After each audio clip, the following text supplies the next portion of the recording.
Here's how you can defend against the scholar's checkmate. What you don't know about the scholar's checkmate is that it's a 4-move mate, and it starts with e4. And after e5, there's queen to h5, attacking this pawn at e5, while also, think, while also thinking of f7. So after knight to c6, bishop to c4, which threatens checkmate. So let's say, for example, we play knight to f6. There is queen takes f7, which is a checkmate in 4 moves. So we don't want this in for black. So if you want uh, to defend against the scholar's checkmate, what you can play is g6, because it defends f7 while attacking this queen.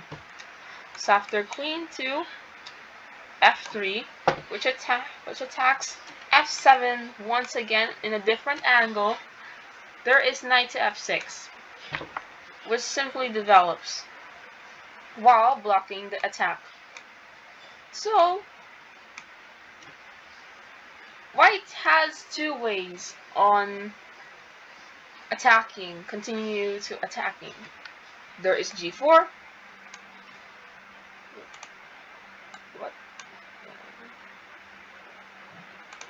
There's g4. While also there is queen b3. What is trying? So let's start with queen b3. You will just play knight to d4, and after bishop takes f7, there is king to e7. And now after queen to c4, still trying to protect the bishop, there's now pawn to b5. If queen d3, you will just simply take the bishop. But if he plays queen to c5 with check to the king, there's actually this move where you play pawn to d6, and by the way, this knight is also attacking c2. So the queen has to stay there and protect it. So queen c3, and after this, you would play knight e4, attacking the queen once again. Now the queen has to should still protect c2, so queen to d3, and after queen to c5, queen to c3, and now b4. Because after queen takes b4, this leaves the c2 pawn hanging. There's knight takes c2, attacking the king while also attacking the queen. So we don't want that. The white doesn't want that. So queen to c4, which still maintains the c2 pawn. But now there is bishop to a6, which attacks the queen, and the only move that white can play is queen to d5, unless he wants to take the pawn on b4. And after this, you would play c6, which traps the queen, and white has to exchange the queen for a knight, which is bad. And now you are winning. But let's go back.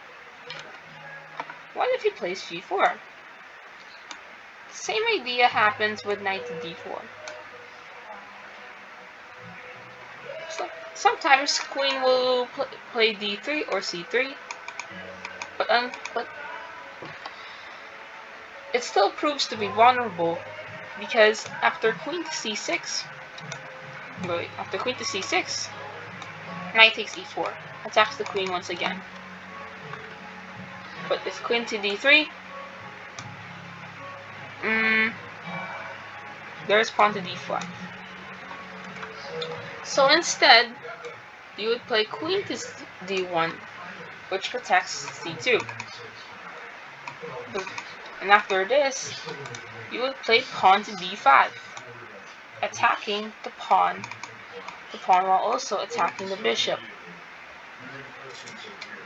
So after pawn takes, there is bishop takes g4 with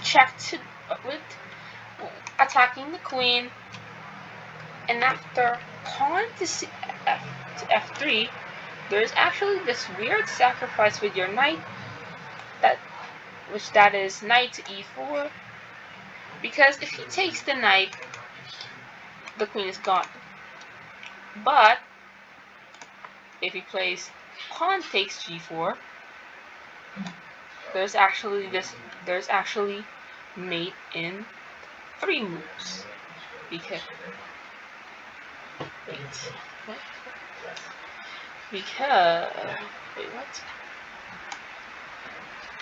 Because after queen to h4, check to the king to f1, and queen to f2. Sorry, that was actually made into.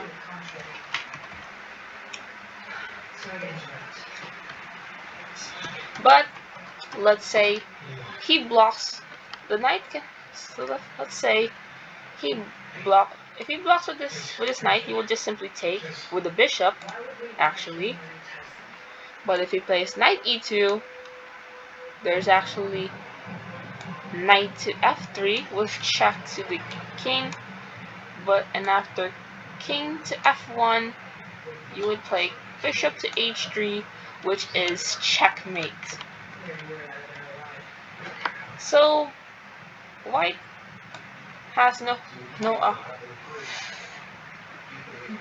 so white is overwhelmed. So that's how you play against the scholar's checkmate with queen to h5. But what if he plays queen to f3? This still maintains the same line. Queen takes f7, because of what you can do is just play knight to c6, and after bishop to c4, you play f5, which is sacrificing a pawn while blocking the attack. So white thinks that, oh, I can just take this pawn, and I'm still threatening checkmate. But the problem is that he now has d5, and now it's time for white to resign in the game, because there's now bishop attacking the queen while also attacking the bishop. This is a clever trap that you can use against queen to f3. But not only that, most people will fall for this trap with bishop takes d5, thinking that he can still threaten checkmate with queen f7 checkmate. But he didn't know that the bishop can take the queen, and white is over. But instead, he can also play queen to h5 with check. That doesn't change anything.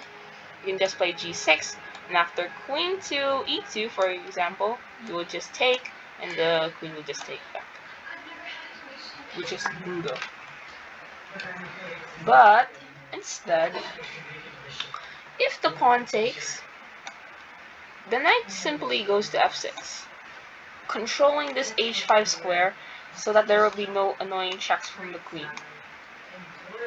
This also prepares e4 and knight f6, e4 or knight f6, which attacks the queen, and maybe you can win the pawn back with d4, d5, and bishop takes f5.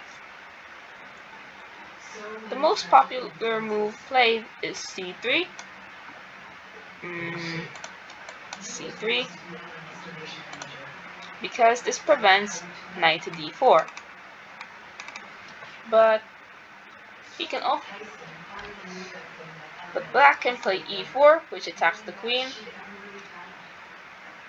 And after like queen to h3, you can now play pawn to d5, which once again is attacking the bishop. Bishop moves to e2. Now pawn to g6, which now wins the pawn on f5.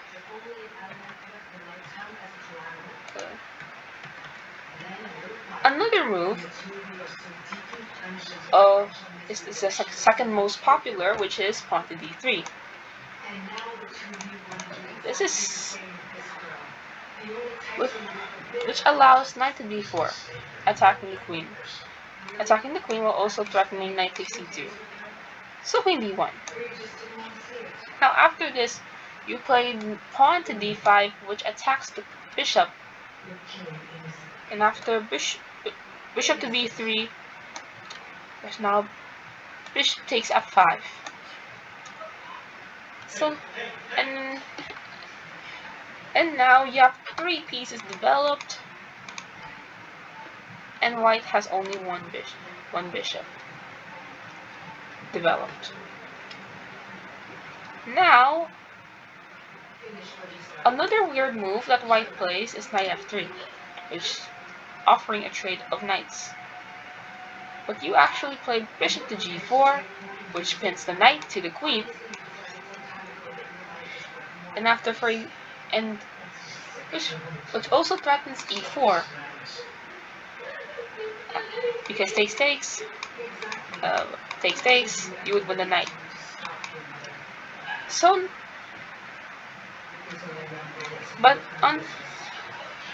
after knight to d2, e4, takes, and then if white tries to be fancy with h3, e takes f3, pawn takes g4, and now pawn takes g2, attacking the rook. The rook moves to d1, stopping it from promoting. Now there is queen e7 with check to the king. The king is almost in checkmate because the king has no legal moves unless if he blocks with the bishop or the knight. If he blocks with the bishop, he'll just take. If he plays queen to e2, he'll just take it. But if he plays knight e4, which blocks the check, giving up material, there's queen takes e4. And after king to d2, and actually no, you can also play bishop to e2. And after bishop to e3, there's knight to f3 is winning, which is okay. But another move is castling queenside,